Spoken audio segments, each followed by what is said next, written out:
Kim Chu, aminado. Mature roles? Oo, kung si Paolo Avellino ang kasama.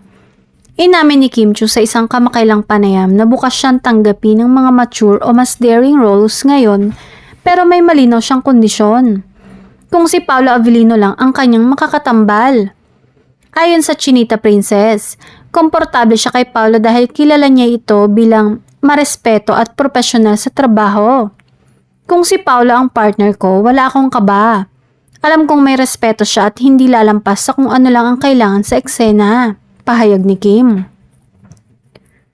Matatandaan na nagsimula na nagkasama ang dalawa sa linlang. What's wrong with Secretary Kim? At ngayon ay tila mas level up na the alibi na naging patok sa mga manonood sa teaser pa lang.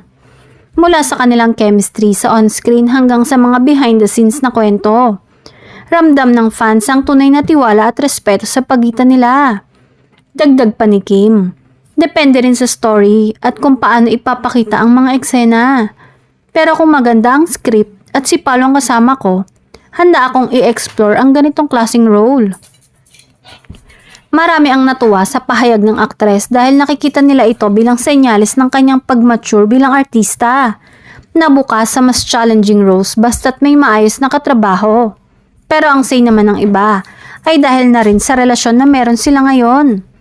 Samantala, patuloy pa ring umaasa ang mga tagahanga ng Kim Pao Love Team na muling magsama ang dalawa sa isang bagong teleserye na The Alibi at this time naman, mas mature at mas intense na ang kanilang tambalan.